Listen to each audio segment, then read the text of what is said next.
विदुर को बहुत ही दुख हुआ जब उन्होंने सुना कि दुर्योधन पांडवों को लाक्षागृह में जला के बर्बाद डालना चाहता है। भागे भागे वो गए धृतराष्ट्र के पास और बोले, महाराज, अन्याय की बेल पर कभी भी अमृत का फल नहीं लगता। राष्ट्र की रक्षा के लिए एक प्रांत छोड़ना पड़े तो छोड़ देना चाहिए। एक प्रांत की रक्षा के लिए अगर एक गांव छोड़ने से प्रांत की रक्षा होती है तो गांव छोड़ देना चाहिए, और गांव की रक्षा के लिए एक परिवार को छोड़ने की जरूरत पड़े तो वो त्याग देना चाहिए। और एक परिवार की रक्षा अगर एक व्यक्ति से होती है त्याग से, तो उस व्यक्ति को त्याग देना चाहिए। बुरा न माने महाराज, आपके पुत्र के रूप में साक्षात कली ने दुर्योधन के रूप में पैदा हो गया है। वह पूरे समूल कुल को नष्ट कर डालेगा। विदुर जी ये बात धृतराष्ट्र से कह ही रहे थे कि तभी दुर्योधन प्रवेश कर गया और ये बातें सुन गया था, और पहुँचते कहता बोला डांट करके, दासी पुत्र, तुम मेरे ही रोटी पर पड़ते हो, मेरे दिए महलों पर पलते हो और मेरे पिता को मेरे ही खिलाफ भड़का रहे हो, निकल जाओ यहां से।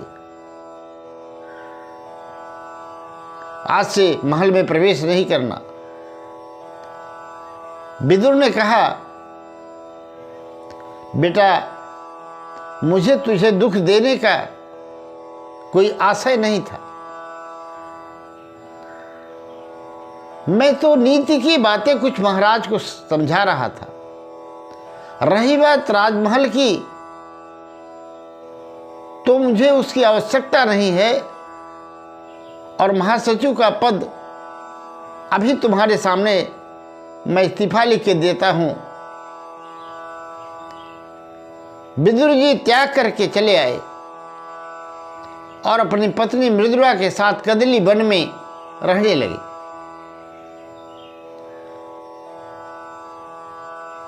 कदली वन में विदुर जी ने 12 वर्षों तक केले का फल खा करके ओम नमो भगवते वासुदेवाय मंत्र से भगवान कृष्ण का भजन करने लगे। 12 वर्षों तक भजन किया। एक दिन देखा पूरी नगरी दुल्हन की तरह सज रही है। जगह जगह तोरण द्वार बने हैं और लिखा है स्वागतम सुस्वागतम द्वारिकाधीश का स्वागत है, द्वारिकाधीश का स्वागत है। भगवान के कृष्ण के स्वागत में जगह जगह द्वार बनाए गए, सजाए गए, लाइटिंगें की गई ताकि भगवान आए और खुश हो जाएं। ये दुर्योधन का मानना था कि अगर भगवान मुझसे खुश हो जाएंगे तो मेरी जीत पक्की है। पर भगवान तो सभी जानते हैं कि भक्तों के पक्ष में सदैव रहते हैं, और जो उनका होकर रहता है उनके साथ रहते हैं। पत्नी मृदुला ने कहा, आज बहुत ही सजावट हो रही है, बात क्या है? विदुर जी बोले, अरे बड़ी भोली हो, आज मेरे भगवान कृष्ण आने वाले हैं, कन्हैया आने वाला है, परंतु हम लोगों को दर्शन कैसे होंगे? आजकल तो आप महामंत्री भी नहीं हैं, हम लोग दर्शन कैसे कर पाएंगे? अरे तुम तो बड़ी भोली हो। हम लोग आ रहे हैं, उनकी रथ यात्रा है और हम लोग लाइन लगा कर खड़े हो जाएंगे, हम नहीं देख पाएंगे तो कोई बात नहीं, उनकी निगाह तो पड़ ही जाएगी। सर्वतः पाणिपादम सर्वतो चिसरो मुखम, ऐसे भगवान हैं, उनके सर्वत्र नेत्र हैं, सबको देखते हैं। और वो हमें देख लें, बस इतना ही काफ़ी है। भगवान का रथ आ रहा है, चारों तरफ से जय जयकार हो रहा है, द्वारकाधीश की जय हो, द्वारकाधीश की जय हो। इधर भीड़ में बहुत पीछे विदुर और विदुरानी खड़े हैं, और रथ जैसे ही दिखा विदुर जी चिल्ला करके बोले, देखो देखो वो मेरा कन्हैया आ रहा है, मेरा कान्हा आ रहा है, पर मुझे दिखाई तो नहीं दे रहा है। अरे कितने क्या आप भोली हो, भगवान खुद देख रहे हैं हमको, बस इतना बहुत है। तब तक भगवान और विदुर की आंखें चार हुई और आंख से इशारा किया, आऊंगा। विदुर जी समझ नहीं पाए और भगवान का रथ सीधे धृतराष्ट्र के महल पहुंचा। सबने उनका पूर्ण स्वागत किया। दुर्योधन भी वहां बैठा था और धृतराष्ट्र के बोलने के पहले ही बोल बैठा, द्वारकाधीश, आपके आने का कारण अभिज्ञात है, कहिए आप कौन सा प्रस्ताव लेकर आए हैं। भगवान ने कहा, मैं कोई भी प्रस्ताव किसी की ओर से नहीं लाया हूं, मैं तो शांति चाहता हूं और शांति दूत बन करके आया हूं। इसलिए अगर मेरी बात मान लोगे तो दोनों पक्ष शांतिपूर्वक रहेंगे। दुर्योधन ने बोला, कहिए क्या कहना चाहते हैं आप। बोले, पहले एक बात बताओ, पांडव तुम्हारे भाई हैं? बिल्कुल हैं। चाचा के लड़के हैं? बिल्कुल हैं। तो आधे राज्य पर उनका हक बनता है कि नहीं? बिल्कुल नहीं। भगवान ने कहा, क्यों? दुर्योधन ने कहा, सुच्यग्रम युदास्यामि बिना युद्धेन केशव। हे केशव, सुई के नोक के बराबर जमीन भी नहीं दूंगा। भगवान ने कहा, सुनो दुर्योधन, तुम युद्ध की विभीषिका को जानते नहीं। कहानियों में सुना होगा, दादी की कहानी में,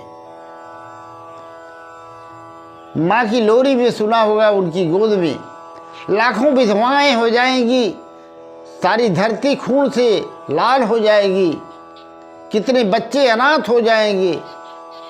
मैं तो कहता हूं 5 गांव दे दो, मैं पांडवों को मना लूंगा।